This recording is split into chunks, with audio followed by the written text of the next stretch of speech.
Desde Lima y Londres, llega el Super Show narrativo con sus anfitriones Alonso y Eric. Oli. El episodio de hoy... Contagion. On the taste of your lips, I'm on You're toxic, toxic,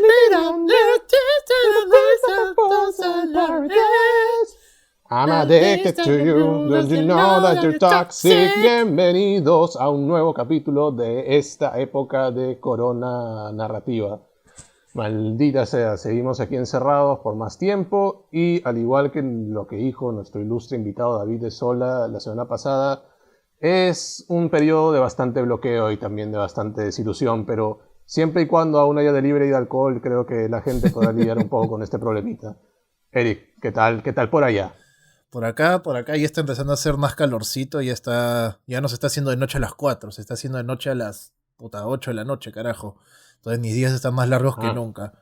Pero como bien has dicho, todavía hay alcohol, así que vamos bien. Y como David dijo, esto parece que estemos sin finados, porque parece que no tiene fin esta huevada todavía.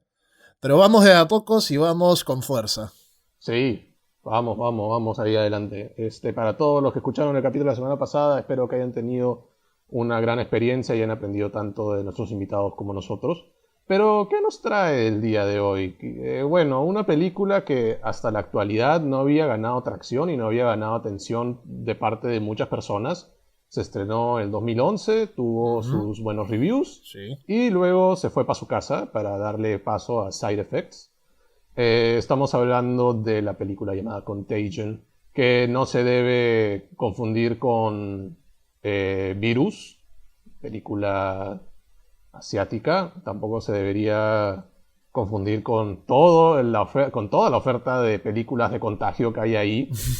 Bueno, de cara a eso, Eric, era como que qué raro que nosotros estemos analizando una película que valor narrativo tal vez tenga no tanto, pero y no estamos hablando de películas un poco más exageradas como Soy Leyenda, 12 monos, sino que esta vez estamos con un poco la presión social del colectivo, porque, como bien he dicho hace poquito, esta película ha ganado tracción mucho más el año actual, debido a que es una suerte de bola de cristal. No puedo creer la cantidad de parentescos que esta película tiene con la actualidad. Me refiero a la pandemia que actualmente vivimos. What the fuck, man? Brother, es en verdad una cosa de locos. Como bien dijo Alonso, Contagion salió en el 2011, pasó por una taquilla relativamente, no quiero decir austera, pero tampoco es masiva, ¿no? Es una de las películas de Soderbergh, me atrevo a decir, entre sus menos, no reconocidas de repente, pero sí está entre el montón, ¿no? Bueno, de hecho Soderbergh, vamos a hablar de él en un ratito, ¿no? Tiene miles de créditos. Pero Contagion, ¿qué nos trae a hablar de esto? Es, como bien dijo Alonso, es una especie de bola de cristal por lo similar que es la situación retratada en esta película, hecha hace prácticamente 10 años, que asumo se rodó en el 2010, a la situación que vivimos ahora. En la actualidad, el mundo entero estamos frente a una pandemia que nace en China a partir de un virus proveniente de murciélagos. Es que, brother, te juro, cuando vi esa secuencia final, yo me quedé huevón, porque pensé, esta mierda ha predicho el futuro. Obviamente la película retrata cosas de una manera un poco distinta, ¿no? Pero bueno. Ahí, alejándome un poco del core de nuestro show, voy a tener que también agregar unas cuantas cosas ahí, pero antes de entrar en contexto, quisiera enviar bastantes saludos, sobre todo porque actualmente, en el tiempo de grabación de este episodio, es el Día de las Madres. Entonces, quería saludar a cada una de las mamitas que tal vez nos estén escuchando y también a nuestras propias mamitas. Queremos saludar a todas las personas que nos han apoyado en esta segunda temporada y que están atentos a cada nuevo episodio que hay. Muchas gracias a todos y también los amo. Eric, ¿algo que quieras dedicarle a alguien?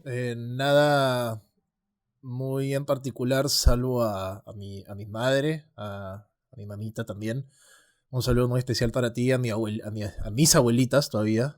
Un saludo para ustedes también. Y en verdad, un saludo para todos aquellos que como bien dijo Alonso, han sido, o bueno, son madres y han apoyado a sus hijos y a sus familias en todo. Y también un saludo muy especial a toda esa gente que nos ha estado acompañando desde el que terminó la primera temporada y ahora que estamos empezando con la segunda. Muchas gracias a todos ustedes.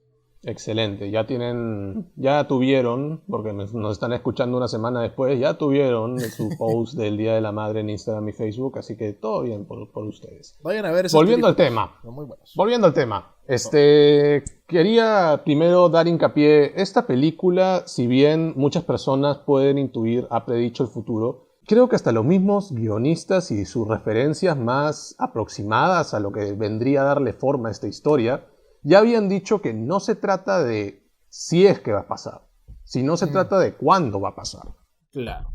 Estamos bajo un proceso creativo bastante interesante, a mi parecer, porque el mismo guionista, Scott Z. Burns, ya tenía un proyecto planeado con Soderbergh, con el cual ya habían hecho The Informant en el año 2009. Estaban a punto de hacer una autobiografía, bueno, no diríamos autobiografía, ¿no? Tal vez un biopic, si se puede llamar así, ¿no? De una escritora alemana que escribió durante la época nazi, y ante todo lo que estaba pasando actualmente se dieron cuenta de que no era el momento, y que el momento era para hablar de pandemia, porque la gripe porcina, la H1N1, llegó con fuerza a todo el mundo. Y Así eso es, jaló bastante el ojo de bastantes personas. Y todo esto devino en este research que Burns, junto con Soderbergh, hicieron. Y la verdad, el nombre de este autor no puede ser más excelente. Se llama Larry Brilliant, el reconocido trabajador detrás de la erradicación de la viruela. Él fue el que ofreció una percepción precisa de lo que sería una pandemia para que Burns y para que Soderbergh armaran este guión y también armaran la película. Es ahí donde Larry Brilliant, en una conversación que tuvo en TED, dijo la famosa frase que ahora toma mucho más fuerza porque ya pasó. No es si esto va a suceder, sino cuándo va a suceder. Así es. Obviamente, y obviamente todo este juego de vaticinar la desgracia y también como la erradicación de las áreas forestales y también el refuerzo de las bacterias de cara a los antibacteriales, ya viene con un bagaje teórico, ya viene con una bibliografía y un estado del arte que se remonta desde antes de que empezara este siglo. Hay testigos de dicho avance de las bacterias, como Laurie Garrett, que escribió el libro The Coming Plague en 1995. Es ahí donde consideraron ambos guionistas de esta película las tramas que se considerarían como las principales en lo que es Contagion 2011. Y bueno, ¿quiénes son estos tipos primero, no? Primero quiero conocer quiénes son para luego yo decir, bueno, sí, este pata sí estuvo muy ligado a su estilo. Bueno, empezando por el director, porque si bien este es un programa de narrativa, nos gusta también concentrarnos en aquella persona que trae su visión al guión y lo lleva a la pantalla. Steven Soderbergh. La narrativa envuelve bastantes cosas. Exactamente. Y en el cine la narrativa es no olvidé el español de nuevo, la puta madre. Y en el cine la narrativa audiovisual es la más importante, creo yo. Steven Soderbergh, el director, es prolífico y multifacético, la verdad. Es un pata que tiene más de 50 créditos como productor, más de 40 como director, 29 como director de foto y 25 como editor. Acá podemos ver un pata que es recontra hands-on. Es un pata que le encanta estar en cada aspecto del proceso creativo. Incluso tiene 10 créditos como guionista. Es un pata que es más conocido por varias películas, en verdad. Entre ellas están Traffic, del año 2000, si no me equivoco. De hecho, bueno, el año 2000 creo que fue su mejor año porque sacó tanto Traffic como Erin Brockovich, que estuvo nominada a Mejor Película y también a Mejor Guión por la guionista de esa película, que no olvidé el nombre, disculpen. Y también es conocido por la saga de Oceans, tanto Oceans 11, 12 y 13. La nueva no cuenta, claramente. Entre creo que produjo la nueva, ¿no? El remake con las flacas. Me parece que no, alucina. No fue productor. No, sí, está como productor, sí. O sea, bueno, Sí, ya. Pero igual no la sí, contamos se enamoró de su concepción. Sí, pero la pela tampoco es buena, en verdad. Pero Eh, recordemos que Soderbergh también ha tratado de romper paradigmas del cine, ¿no? Para empezar, él revoluciona el panorama del cine independiente con Sex, Lies and Videotape en el 89. Incursiona a ujú. televisión con K-Street, The Nick y Mosaic. Y actualmente él ha sido más conocido como ese director que ha optado por usar un iPhone para grabar películas. Entre estas están Unsane, un thriller psicológico del 2018, y High Flying Bird, que es más una especie de drama de deportes con un agente y un cliente suyo que practica el básquetbol. Es raro, ¿no? Por el hecho de que tiene una trayectoria que, claro, ¿no? Tú mencionaste muy bien Sex, Lies and Videotape, que es una película que se basa mucho más en el aporte artístico que le da a los personajes y a la trama, Ujú. y luego va evolucionando a convertirse en este arquetipo de director en el cual, hey, dude, this will be fucking great, Claro, en el sí, que sí. comienza a decir tipo, la que chévere sería comenzar a escribir una película de contagio y de cómo el virus se contrae y se Ujú. esparce y cómo es el método científico detrás de cómo descubrir la cura. Y bueno, a mí me sorprendió bastante. Yo cuando la primera vez que la vi, obviamente tenía 17 años. Ujú.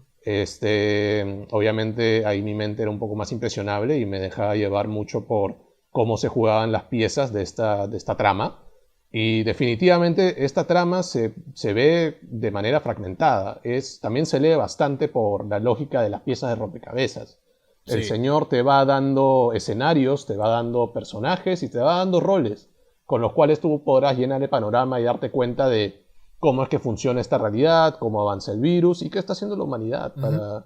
para hacerle frente a esto. Así es, así es. Y bueno, tú bien, era más o menos como tú habías dicho, ¿no? Es un cautionary tale, más o menos una perspectiva ultra realista de cómo sería el caso de que la humanidad se diera con una pandemia. Y bueno, hasta el mismísimo Roger Ebert dice que se tiene que respetar esta película por el respeto al método científico. Sí, así es, así es. De hecho, una de las cosas que está clarísima en la película, creo yo, es este concepto de qué pasaría si tuviéramos una pandemia, ¿no? Y cómo tenemos la discordia masiva del público contra la desinformación, secretismo, cómo todo esto irrumpe en la sociedad, ¿no? Y vemos cómo devolucionan a incluso saquear las farmacias, saquear centros comerciales, todo porque tienen este miedo, ¿no? Que ¿Se es ve un familiar? poco, que obviamente se ve familiar, es algo que se ha visto reflejado en las últimas semanas, creo yo. Ahora que To a estamos en T. la pandemia, sí, y da bastante miedo, y en verdad dio bastante miedo. Pero acá, ¿qué pasa? Si bien tenemos un nivel de autenticidad y realismo bastante alto con la película, tenemos no solamente esta sociedad que es, me atrevo a decir, ultra realista en el sentido que es bien normal, no le vemos nada del otro mundo. Eh, si bien tenemos todas estas cosas, tenemos diálogos de los científicos que me recuerdan bastante a Primer de... No puedo creer que no olvidé el nombre del director de Primer, la puta madre. Amo esa película y me olvidé cómo se llama su director. Shane Classic. Carruth. Shane Carruth, discúlpeme. Tenemos estos diálogos que me hacen recordar un poco a Primer en el sentido de que tienes científicos hablando con tecnicismos bastante específicos y bastante especiales que yo, en verdad, cuando vi la película entendí un carajo cuando hablaban los de la CDC, en verdad. Un poco después investigando, o bueno, haciendo un poquito más de investigación, en verdad, es nomenclatura real que se usa a la hora de estudiar pandemias. Mm. Pero ¿qué pasa? Tenemos todo esto, pero creo que tanto Alonso como yo estamos de acuerdo que hay una falta de personajes interesantes y no sé si las historias son tan interesantes de por sí que le restan un poco la experiencia general. Hay una falta de narrativa. Sí. Y esto viene muy de la mano con lo irónico de esta aclaración de nuestra opinión. por el hecho de que hemos decidido abarcar esta película en este show llamado Super Show Narrativo. De Alonso y Eric. De nosotros, claro.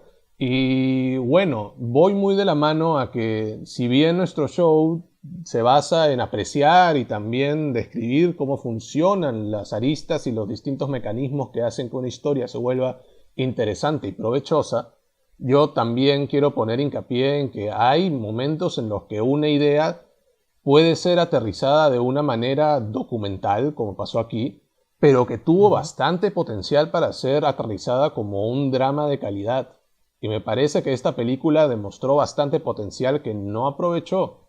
Sí. Siento que si bien, como bien dijo Eric, hay una carencia de interés en los personajes, esta serie de eventos nos deja entrever que se respeta el principio de acción dramática. Hay una acción que viene en pos de cumplir un objetivo en aras de que la humanidad resista. Entonces, en base a eso ya tenemos a bastantes personajes que, si bien tienen voluntades muy aferradas a sus entornos, toman una acción para erradicar los efectos adversos de esta enfermedad. Tenemos al personaje del hombre de cada día, el hombre ordinario, en la forma de Matt Damon.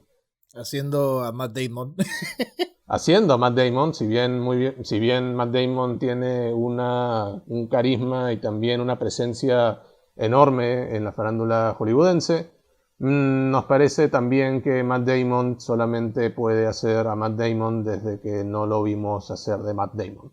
Y en esta película lo vemos bastante aferrado a su hija y también al recuerdo de su ya fallecida mujer y al de su hijo que también falleció en esta desafortunada cadena de desgracias. Pero es ahí donde vemos bastantes cosas que esta película quiso hacer, pero me parece que la dejó a un 10%. Matt Damon es perfectamente el reflejo de lo que una persona podría vivir si es que una pandemia se desata. Una situación en la cual podría tal vez llegar a tener estos dilemas éticos, tal vez estos dilemas morales y emocionales en los que tendría que tal vez hasta convertirse en un mismo saqueador para que su familia viva. Lamentablemente esto no lo vemos. Vemos que suceden los eventos de saqueo, vemos que también la sociedad se va degenerando un poco. Pero dentro, y esto es algo que a mí me parece principal y lo más importante, dentro de cada uno de estos escenarios no hubo un dilema ni una tensión emocional tangente que me pudo haber dado una escena típica de un drama bien construido. Estamos hablando netamente del personaje de Matt Damon, ¿no? Para estar claros. Estoy hablando de toda la película. Ah, ya, ok. Sí, por el hecho de que también, y ahora que has aludido a que no solamente estamos hablando de un aspecto, ¿no? Estamos hablando también del personaje que le da vida a Lawrence Fishburne, que para mí él es uno de los anclas y uno de los pilares que también debe funcionar con esta realidad. Él es el doctor, él es el encargado de la CDC, sí, que tiene que buscar la manera de salvar a prácticamente toda la humanidad. Porque tiene reuniones con líderes mundiales, están contando con él para llevar una búsqueda, una cura. Entonces, lo rodeas de personajes con los que él tiene un vínculo emocional. Vemos también que está con su mano derecha un personaje que le da vida a Kate Winslet.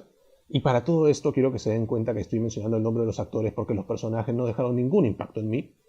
Que sí, tiene una relación fuerte con este personaje, lo cual me causa conflicto el hecho de no haber tenido una escena lo suficientemente fuerte en lo que tal vez podríamos haber visto a Lawrence Fishburne lamentar la muerte de Kate Winslet dentro del contexto de Kate Winslet muriéndose. Porque mucho de esta película nos muestra la semilla de lo que podría ser un desastre, se saltea el desastre y luego nos muestra los remanentes de dicho desastre. A propósito de que estás hablando de Kate Winslet, para los que no han visto la película, obviamente, spoilers, si es que no se han dado cuenta aún, Kate Winslet es uno de estos personajes que es parte de la CDC y su misión es ir a Chicago, si no me equivoco.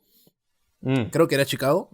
O era un lugar donde supuestamente habían un cluster, creo que le llamaban en la película, ¿no? Un grupo de personas que supuestamente tendrían el virus. En fin, Exacto. el tema es que Kate Winslet le dan, puta, por exagerar, 10 minutos de pantalla.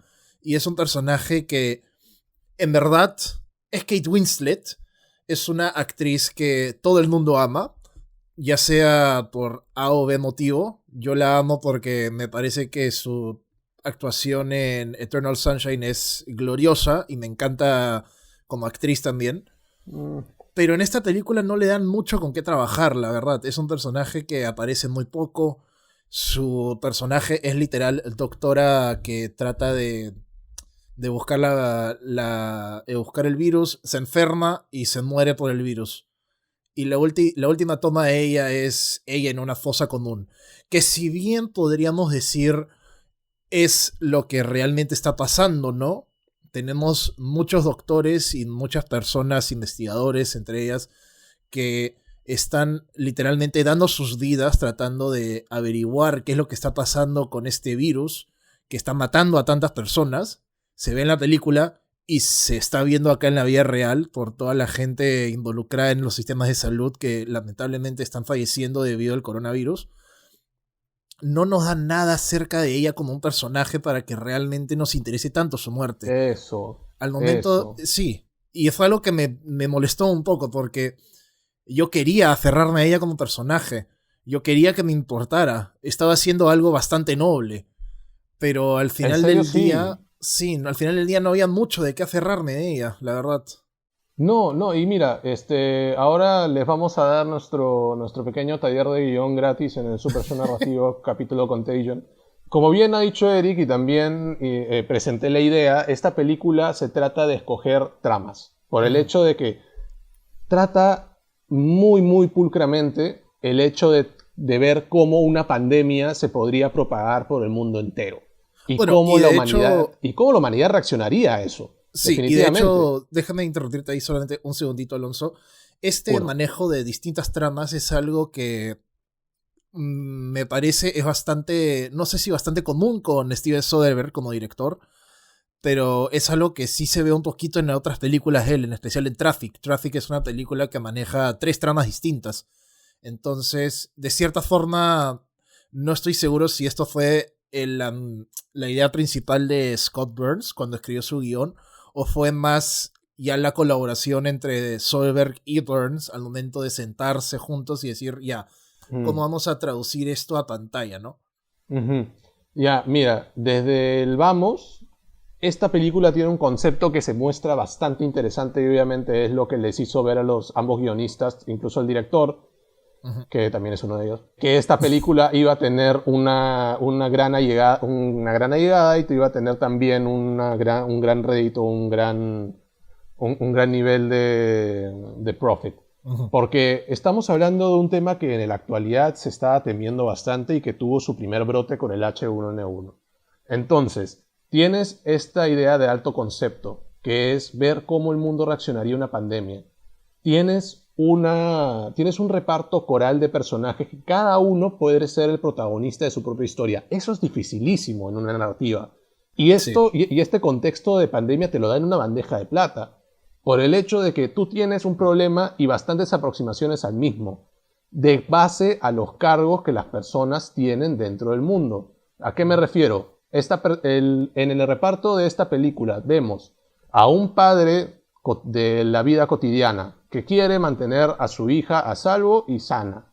Tenemos al encargado de la CDC tratando de buscar una cura para salvar al mundo entero. Tenemos a Kate Winslet, que es una soldado que está en las líneas delanteras, arriesgándose al contagio y buscando también ver cómo solucionar eso. Le quiero agregar también un factor emocional fuerte a Matt Damon, y es que su chica seguramente fue la primera en expandir todo esto, y eso debe ser una carga enorme en la conciencia de este hombre. Ujú. Tenemos también a otros investigadores que van hasta China para poder hacer todo el devaneo, toda esta suerte de tamiz, de teorías y también de poder rastrear qué persona contagió a quién y luego darnos esta joya que es la historia pasada de uno de los investigadores de la enfermedad, dándose cuenta que él es parte de una aldea que también tiene contagiados y que podría ser perdida si es que no le dan la cura a tiempo. Entonces, así, ¿qué va a hacer? Entonces, ¿qué va a hacer? La acción de este tipo es salvar a su aldea. Entonces, toma una acción desesperada. La acción desesperada es secuestrar a esta persona, a Marion Cotillard. Sí. A Marion Cotillard para que vaya a su aldea y que esta chica sea también este rehén por el cual darían esta cura que él necesita con con bastante desesperación su aldea, porque de ninguna otra manera la iban a tener, seamos sinceros. Sí, entonces, son un conjunto de acciones, de motivaciones, de historias pasadas, de drama, de ética, de dilemas, que al final del día muestran, se asoman, dicen hola, luego dicen chaus, cuídate, y luego no vuelvo a verlas y no me dejaron un impacto, sino solamente decir, puta madre, qué bien se hubiera pasado X, qué bien se hubiera pasado Z. Creo que más adelante profundizaremos puntualmente en cada una de estas situaciones. Sí, de hecho, o sea, hablando de los personajes justamente, tenemos, como tú bien has dicho, a Matt Damon como el esposo de Gwyneth Paltrow, que muere en los primeros 5 minutos de la película. Muere, zorra, muere. Perdón, no me cae Gwyneth Paltrow. No, a mí tampoco, en verdad. No es tan mala actriz, pero como persona acá en la vida real es cuestionable su ética. Tenemos a Lawrence Fishburne como este doctor de la CDC, Kate Winslet, la investigadora. No olvidemos a Jennifer Ehle, que es la verdadera mano derecha de Lawrence Fishburne en la CDC e incluso rompe protocolos estándares del centro de la huevada esta de la CDC, que dice decirlo en español, la puta madre, que rompe protocolos y prueba una vacuna en ella misma sin autorización ni nada. Marion Cotillard de la WHO, y creo yo otro personaje bastante interesante en esta película, que es Jude Law, que hace el papel de este tipo de... bloguero. Es un bloguero que es un conspiracy theorist al mango. Es un pata es un Alex Jones. Sí, es un Alex Casi. Jones. Huevón, qué buen ejemplo, carajo, gracias. Es un Alex Jones, es literalmente Alex Jones.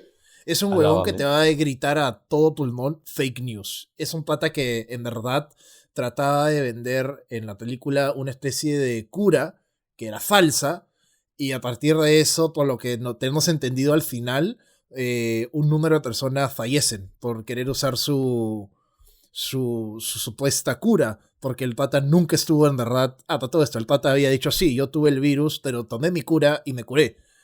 Pero el huevón nunca tuvo el virus, su cura no funcionaba, y al final lo meten a la cárcel por... puta, mentir al público, man. Es una hueá así, creo que era. O sea, tenemos personajes que en papel suena a que tuvieran historias o tramas interesantes, ¿no? Pero, claro, cuando metes a estas, ¿cuántos son? 1, 2, 3, 4, 5, 6, estos 7 personajes en este coral, te deja un poco que desear. O sea, si vemos de repente un mejor ejemplo de una historia coral que tanto Alonso como yo amamos mucho, Pulp Fiction. Pulp Fiction tenemos 3 historias, si mal no recuerdo. Tenemos 3 historias nomás, ¿no? Tenemos los gangs. Tenemos Jules y tenemos prácticamente 2 historias que se fragmentan. Bueno, sí, 2. O sea, tenemos 2 historias que se fragmentan. Jules, Vince y Bruce Willis y Ving Rhames. Y Ving Rhames, así es. Ya, digámosle 3 historias, en verdad. ¿Te parece? Bueno, si quieres hablar de Honey Bunny y... Claro, es parte de él. Y el otro idiota. Sí. Está bien. Claro, ahí hablamos de 3 historias y al final es un producto bien compacto y de verdad bastante bueno. Pero ¿qué pasa? Acá creo yo que tanto Scott como Soderbergh quisieron ir un poquito muy allá de repente y han debido de, no sé, ir un poquito más atrás con el número de personajes, me parece. O al menos darnos 1 o 2 que de verdad nos interesen. Sí, bueno, mira, adelantándome un poco una apreciación que haré también en capítulos futuros. Uh-huh. El caso de una otra saga famosa de películas, a la cual, aparte de la que ya hizo referencia Eric, Star Wars tuvo bastante tuvo una percepción bastante negativa de muchos críticos porque si bien iban avanzando las películas, iba avanzando la cantidad de tramas que querían meterle a la película. Y se debe obedecer un principio que no solamente se aplica a la narrativa, al guión, al cine o al teatro.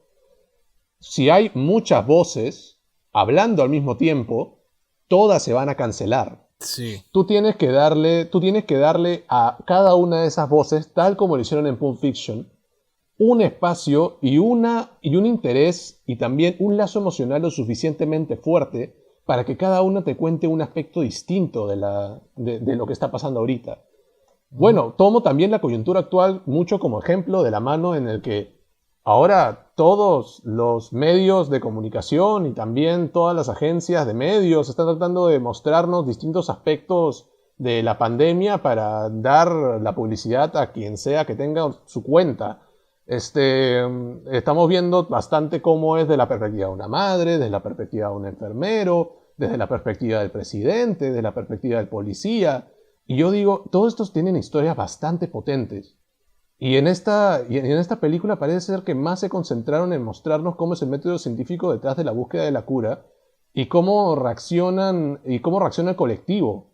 Si bien hay personajes individuales, como tú bien has dicho, el caso de Jude Law, que me parece que es el caso que más debieron explotar en la película porque había bastantes lindes emocionales que lamentablemente a este cínico. Escúchate, sí, el pata era un cínico. O sea, no tienes personaje más interesante que un psicópata, bañas. Claro, pero yo quiero ver ese psicópata mostrando esa psicopatía al momento de verse contra la espada y la pared, obviamente. O tal vez que se vea también el suplicio de sus allegados, como el caso de su ex compañera que está embarazada y al final no decidió mover ni un dedo por ella por el hecho de que tenía que cubrir su fachada. Wait, ¿la ex compañera era la morenita que estaba esperando en la afuera de su jato? Exacto, la que te está esperando y que llorando, diciendo yo te voy a dar dinero si me das la cura, estoy embarazada, todo el tema. Esa es una historia potentísima. ¿En serio? O sea, escúchame, así te das cuenta del... No quiero decir en verdad el pobre trabajo de personajes, ¿no? Pero de verdad te das cuenta cómo no se dio tanto... O sea, no se concentraron tanto en eso, ¿no? Porque no me había dado cuenta. Yo pensé que era su amiga. No sabía que era... No me acordaba que era su compañera. Entonces, teniendo a estas personas con acciones tan loables, ¿qué haces para vender esas acciones? ¿Qué haces para vender la voluntad de los personajes? Dales conflicto, dales riesgos. Porque cuando yo veo a Matt Damon yendo a comprar huevadas al supermercado para que luego a lo largo de la película yo me pregunto a mí mismo, espérate, se fue del supermercado, no compró nada. Él y su hija están viviendo como si las huevas. O sea, no les afectó en absolutamente nada. ¿Cuál es el costo detrás de que Matt Damon no pueda obtener las raciones después de que ocurrió un motín dentro de la fila de las personas a las cuales se les iba a racionar la comida? ¿Por qué no pones a su hija en un estado crítico en el que necesita eso? No, o a su hija le dieron... El único conflicto que le dieron a la hija era que quería chapar con su novio y nunca pudo. Dios. Es verdad, güey. Mira, luego también el hecho de que estén tratando de venderme el lado emocional de Matt Damon, con Matt Damon actuando como un reverendo imbécil. O sea, y lo digo con todas sus letras. Ese huevón que obviamente no vas a reaccionar bien ante la muerte repentina de tu esposa. Yo voy a reaccionar bien porque es Gwyneth Paltrow, pero obviamente Matt Damon no va a reaccionar bien. Mira, en ese caso, obviamente el tipo no va a querer aceptar la muerte de su esposa y va a decir tipo, no, quiero hablar con ella. Después de que el huevón hace 3 segundos le dijo que había muerto. Yo puedo aceptar eso, aunque siento que el delivery o el diálogo que mandó Matt Damon en esa parte no fue del todo potente. Pero una vez que el tipo quiera convencer a los militares que quiere cruzar la frontera diciendo, no estoy contagiado, no sé qué. Men, es una cuestión lógica después de todo el tiempo en el cual has estado metido en esta pandemia. Obviamente la gente va a querer buscar la manera de cómo beneficiarse y tratar de hallar la manera justa de sobrevivir. Sí. Y bueno, también un poco... Los saqueadores que aparecen de la nada y que obviamente saquean casas, los vemos violentando gente que al final no escala a nada. Ahora, Porque algo que sí... no pasa nada. Sí, o sea, estoy de acuerdo contigo en los puntos, pero sí quisiera darle de repente un poco de crédito a la película en la narración, no sé si narración audiovisual es la palabra, pero en el lenguaje audiovisual que utiliza, porque algo que sí debo admitir me gustó de cómo se manejó esta película fue, en especial, los momentos cuando la gente tocan cosas y la cámara se queda fija viendo esa zona. Sí, donde, o sea, esos detalles me aumentaban un poquito, me ayudaban a seguir con esta tensión creciente. De nuevo, Pero la todo el lado situación... científico. No, claro, sí. Todo el lado científico que cuenta la historia, obviamente. O sea, el emplazamiento y cómo tú explicas las teorías de cómo se esparce una pandemia y qué tan fácil puede ser una persona contagiarse de ella, te crea un ambiente de un thriller bacán. Pero tú me puedes dar perfectamente los ingredientes para hacer el mejor T-bone que voy a hacer en una parrilla, pero si no lo sé usar bien, puede ser que salga o muy salado, puede ser que salga sin nada de sal, puede ser que sea la mierda más desabrida del mundo. Porque Sí. porque yo lo siento mucho, Eric, como una narrativa de un director que no quiso concentrarse, y en eso me remito también a la sabiduría que nos brindó David la semana pasada, es tal vez diseñar los personajes para que sean lo suficientemente interesantes para que ellos mismos puedan cargar la historia. Sí, Esto me parece que es este director viendo sus personajes como si fueran piezas de ajedrez y luego dejarse llevar por las reglas del juego. Son prácticamente piezas que se mueven bajo un patrón de reglas sin voluntad alguna. Y lamentablemente me hubiera gustado ver mucho esa voluntad viéndolos a través de acciones y personalidades únicas. Pero, como tú has dicho, ¿no? Jude Law es un Alex Jones, Matt Damon es el Everyday Man, Lawrence Fishburne es el doctor que le tocó, caen en Kate estereotipos Winslet, un poco. sí, exacto, Kate Winslet fue la chica que fue, investigó y luego se murió. El chino de la aldea fue el chino de la aldea, lo cual fue interesante, pero luego no escaló a más. Tal vez pudimos haber tenido un conflicto mucho más fuerte en el que las personas no podían dar esa cura porque era tal vez muy limitada, y entonces nos tenemos ante el dilema emocional entre sacrificar a una persona o sacrificar lo poco que tenían de cura para ser racionada de manera equitativa.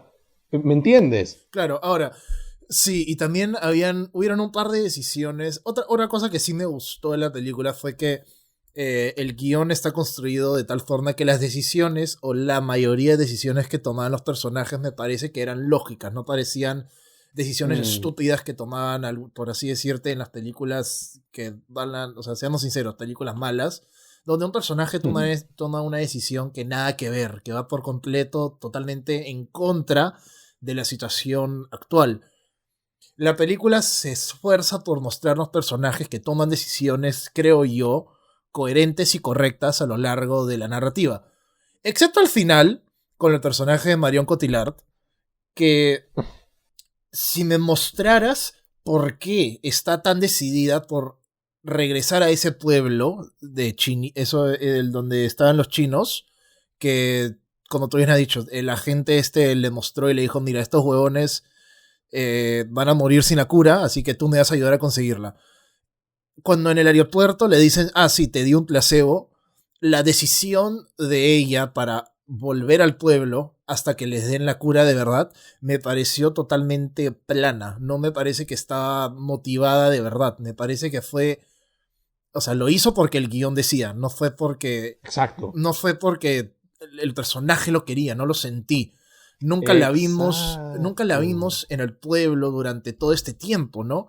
Si me hubieras mostrado que ella en verdad creó una especie de vínculo con alguien ahí, o no sé si con alguien o con la gente de ahí en general, porque la vemos dar esta clase con los jóvenes, con los chinitos. No quería decir chinitos, pero ya lo dije. Con los chinitos. Shame. Sí. Lots of shame. Sí, perdón.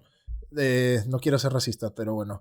O sea, la vemos dar esta clase y hay una suerte de afecto, pero tranquilamente pudo haber sido una careta para que la gente crea que, ay, ok, está haciendo esto porque quiere, en verdad. Pero no, o sea, no me la creía. Y esto es algo que de verdad fallaron un poco a lo largo de la historia. No solo con ella. Sí, sí, y mira, tú ahí diste en el clavo, lección one-on-one para cualquier guionista amateur. No se trata de personajes siguiendo reglas, se trata de darles a los personajes una voluntad, una relación emocional fuerte y un entendimiento de su mundo para que tú te creas que ese personaje hizo esa acción, tomó esa decisión. Porque si bien habló Eric acerca de lo que del que el altruismo dicta, ¿no? Esta película cumple con bastantes formatos de leyes, de reglas, en la que si ese personaje no hace eso, no es agradable. Pero solamente se queda en eso. Este personaje hace esto, comete una acción, porque el guión lo dicta como algo que un personaje afable haría. Pero yo no sé, o sea, si me das estos personajes en otra historia, yo no sé qué demonios varían.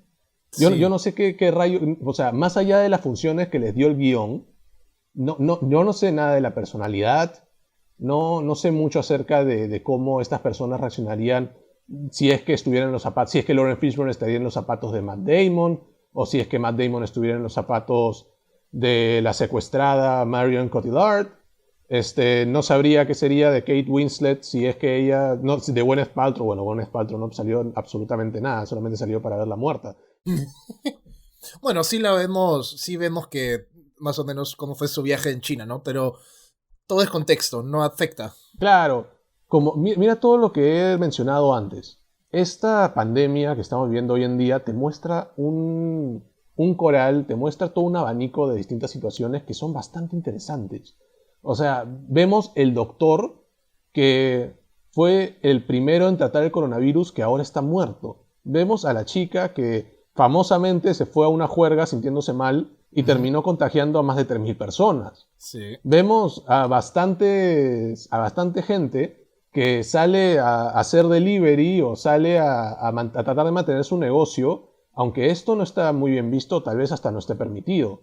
Entonces tienes bastantes puntos de inflexión, tienes bastantes ejes éticos, tienes bastantes dilemas que vale la pena, investigar.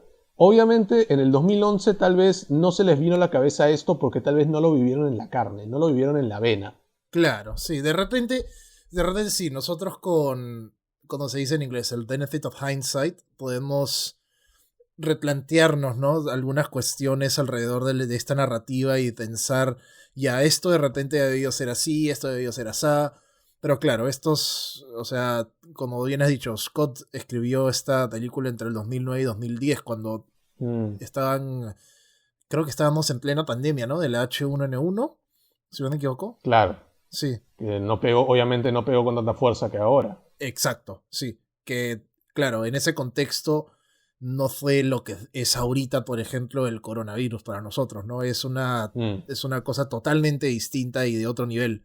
Entonces, sí podríamos de repente tomar eso en cuenta, ¿no? Pero aún así, uno como guionista no puedes limitarse simplemente al contexto actual, sino tienes que pensar un poquito más allá de repente, ¿no? Sí. Siempre está el riesgo de exagerar, ¿no? Pero obviamente, creo yo, al menos a mí me parece, y este es un poco el proceso que yo hago, siempre es bueno exagerar primero, ver hasta dónde puedes llegar, y una vez que ya te has dado cuenta que estás en el límite, ok, ahí es momento de repente ir un poquito más hacia atrás. De repente eso hizo seguramente. Scott. De repente eso hizo Scott. Seguramente. Pero sí, seguramente. El nivel en lo que se retrocedió no me parece que haya sido lo suficiente. Ha debido ir un poquito más allá. Y no creo que la situación extrema de la que estés hablando sea la situación extrema de los personajes. Yo creo que la situación extrema fue la situación extrema de la situación. Sí. Porque si bien esta película se concentró bastante en darle todo el ímpetu y toda la preocupación al aspecto hiperrealista que tiene, por el hecho de que obviamente vemos cómo se propagó el virus a través de distintos tactos, de distintos receptores del virus en distintos espacios, cómo la CDC reaccionó, cómo también los tabloides reaccionaron, cómo también los padres de familia reaccionaron. Pero si vas a escribir un guión, si esto lo vas a trasladar a trama, esta trama, este drama también, siempre tiene que venir con lo que a mi parecer es la espina dorsal de que hace que toda historia funcione. Necesitas una acción dramática que tenga un punto contrario lo suficientemente fuerte para empujar al personaje y verse enfrente de un dilema. Porque en esta actualidad y también dentro de la mente de los personajes de Contagion tiene que haber 3000 cuestiones éticas. No hemos hablado también del hecho de que esta película también alude de que esta enfermedad también se estaba produciendo en masa a veces. Sí, pero eso era parte de las teorías de conspiración de la cabeza esta del Ministerio de Defensa, que para todo esto era Bryan Cranston y pasa totalmente desapercibido. Que me cae de risa. Bryan Cranston, previo días de Breaking Bad. Ven, esta tela se hizo cuando Breaking Bad ya estaba... Save Private Ryan. O sea, el tipo tenía experiencia siendo general, ¿no? Sí, obvio. Y no solo eso, la tela ya estaba... O sea, la tela se hizo y se lanza cuando Breaking Bad estaba en su máximo punto de fama. O sea, me parece ballsy de parte de la producción. Y de verdad de puta madre, en verdad, porque toman a Bryan Cranston, que de por sí es un actor A1, que ha encarnado, en mi parecer, uno de los mejores personajes de la televisión de todos los tiempos, y lo pongan a hacer este papel de general no del ejército, pero del Ministerio de Defensa, creo que se le llama, y aparece 3 minutos y fue. Me parece de puta madre, me cae de risa. Es impresionante, ¿no? Que Breaking Bad haya sido el 2008. Sí, es una cuestión que ha jalado tanto tiempo. Pero ya, bueno, no hablemos de Breaking Bad. Podemos estar 1 hora entera hablando de Breaking Bad tranquilamente. Futuro episodio. Y todo lo que no tiene que ver con lo que estamos hablando ahorita. Bueno, ¿cómo pudo haber sido mejor? Creo que ya lo hemos discutido a profundidad ahorita, Eric, y tal vez de manera desarticulada, pero definitivamente creo que hemos dado en el clavo en el que necesitamos dar un poco más de profundidad a los personajes que están dentro de esta pandemia. Sí, de repente centrar la narrativa solo en uno, si quieres, si de verdad quieres hacer... Yo no diría eso. O sea, varía, te juro que varía. No, porque... De repente, es que, claro, porque como te digo... de la película que quisieras hacer, ¿no? O sea, al toque déjame cerrar mi punto. Si, por ejemplo, quisiéramos hacer un character study, yo creo que no hay mejor personaje para eso que Jude Law, si me preguntas. Si me pones a hacer un character study de un psicópata un blogger que lanza teorías de conspiración en internet, o sea, me hace una película de 1:40 con Jude Law estudiando a profundidad cómo funciona su mente, puta, yo la compro. Porque tienes de verdad a un personaje que en papel es interesante, tienes a un actor de puta madre que es Jude Law, y tienes a un director que es Steven Soderbergh que sí te trata el aspecto cerebral de las narrativas bien. Por ese lado, yo creo que hubiera sido así. Obviamente depende de la película, ¿no? Tal vez sí. Pero definitivamente, viendo el caso puntual, que es Contagion, y tratar de ver el aspecto macro de cómo afectaría una pandemia al mundo entero, definitivamente me remito de nuevo a lo que dije. Muchas voces se cancelan entre sí. Pero sí puede haber varias voces interesantes. No quiero olvidar tampoco estas historias corales que dan este sentimiento como de una perspectiva más tridimensional del mundo en el que estamos. Porque de ahí pueden salir bastantes cosas. Obviamente tenemos joyas, como ya he mencionado antes, como 12 monos. Soy Leyenda también se paró bastante bien ante una situación extrema de pandemia, ¿no? Obviamente ahí estamos hablando de una cuestión mucho más ficcional que ultrarrealista que estas personas apostaron. De repente un mal final, pero bueno, ya sabemos que había otro. O sea, tenían otro y bueno, ya eso son cuestiones de harina de otro costal. Mira, en este tema yo pienso que el problema no es que haya muchos personajes. el problema es que los personajes no tienen un enfoque. Y Sí, es el ese es el enfoque principal problema. dramático. De todas maneras, Enfoque dramático. O sea, si tú quieres usar a Kate Winslet, que Kate Winslet sea parte del eje dramático de Lawrence Fishburne. Porque él se va a ver afectado por su muerte. Sí, Si sí, es que vas a totalmente de hacer acuerdo. a la aldea de chinos como personajes que también sean eje del funcionamiento dramático de esta actriz que tiene un nombre complicado y nunca me acuerdo de ella, Marion Cotillard. Marion Cotillard, sí. Si quieres hacer que Matt Damon tenga a Gwyneth Paltrow y a toda una dinastía de hijos, ya pues, o sea, que todos giren en torno al tema dramático de Matt Damon. Y que obviamente obviamente Matt Damon tiene este afecto interesante porque él es la pareja del caso cero, Claro, del sí, primer caso. sí. Y llegar hasta un punto en el cual esta película supo hacerlo porque está en el manual de guión, que todo el mundo tiene que leer, en el que las historias se conectan en un pasado el punto medio y cerca de la batalla final. Lawrence Fishburne tiene un diálogo en pie de guerra con Jude Law acerca de cómo él pudo haber sido una persona que ha ocultado la verdad al público y que muy bien lo hizo para beneficiar a sus seres queridos. Y eso es un dilema ético bastante interesante que nuevamente lo dejan en low gear. Lo dejan en la tal vez, superficie nomás, sí. sí, 10 kilómetros por hora tal vez. Pero como digo, no creo que el problema aquí sea el gran panteón de personajes. Yo creo que acá el gran problema es un gran panteón de personajes que no valen pito. Ese yo creo que es el principal problema. Obviamente yo cuando mencioné centrar una narrativa en un solo personaje era como una sugerencia. No es que yo diga que tenga la razón. O sea, sí la tengo, obviamente, pero no puedo admitirlo. De hecho, un contraargumento que he encontrado... un contraargumento que he encontrado de repente... Porque estudias en Londres, ¿no? Ahora tienes una especie de complejo. Soy más refinado. Sí, soy más refinado. Sí, perdóname. Ínfula de Billy Wilder. Maldito, perdóname. Gracias. Maldito asqueroso. De hecho, estas críticas que estamos dando nosotros no son originalmente nuestras. Ya se han dado, no somos los primeros en decirlas.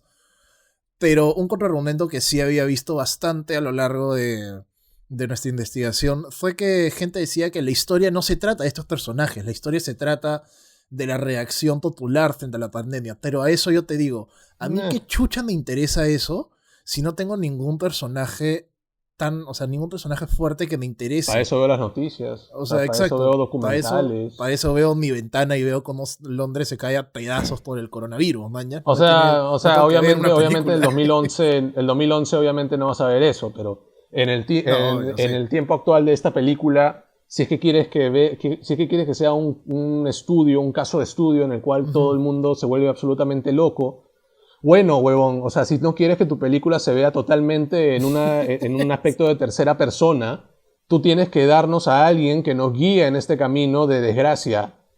Nos tenemos que poner en los zapatos de alguien para entender con mayor exactitud cómo esta desolución, cómo se desbarata la sociedad y cómo carajo afectaría a alguien. Por algo se instauró este concepto hermoso que viene desde los albores de los mitos griegos, que se llama protagonista, men. Por algo tienes esta construcción de personaje que tiene que ser el heraldo que va a guiarnos en este mundo de caos para poder entender cuáles son las concepciones y cuáles son los dilemas éticos que se vivirían en esa época.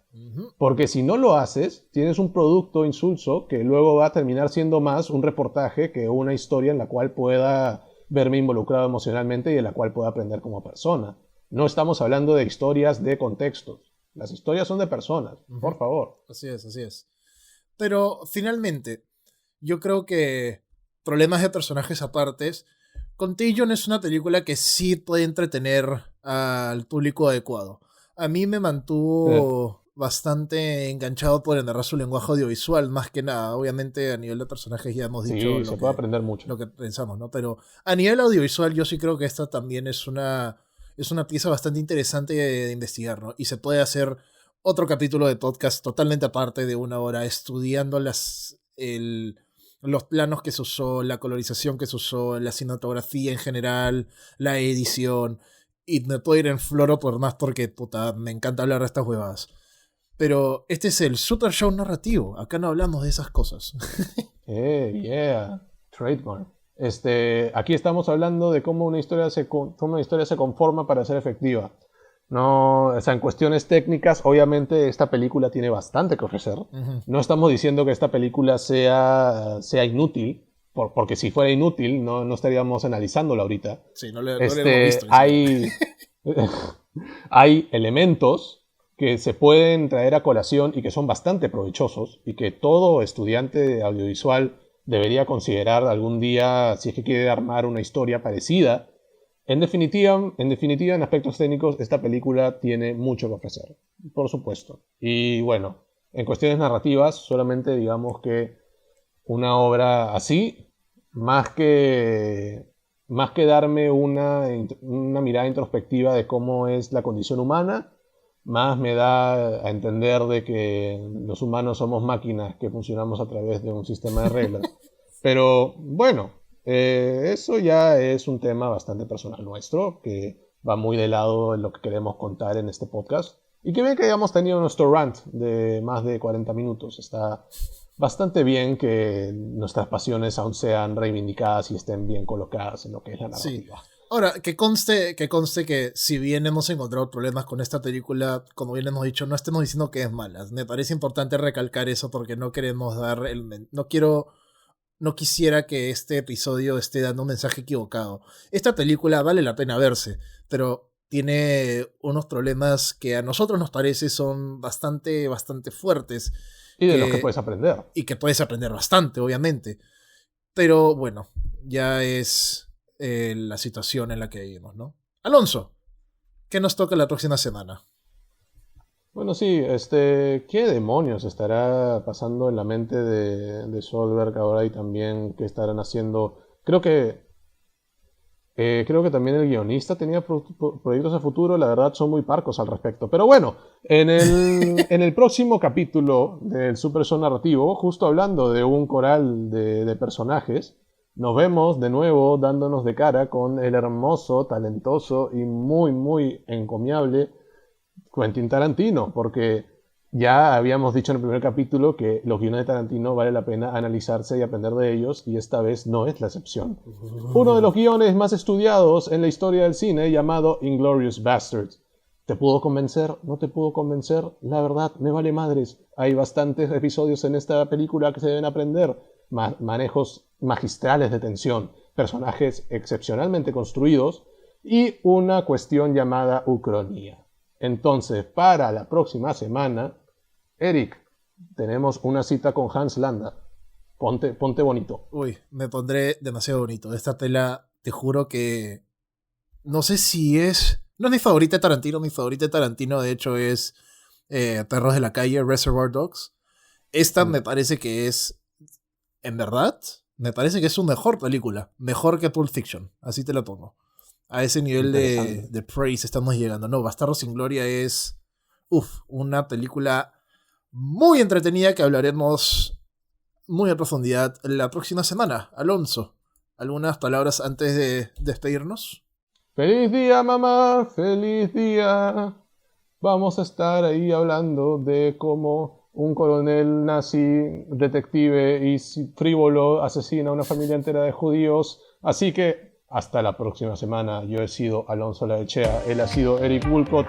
En estos tiempos de coronavirus, cagándonos en una película de contagio. ¡Vámonos! ¡A la próxima semana! ¡Chao! ¡Adiós! Toxic.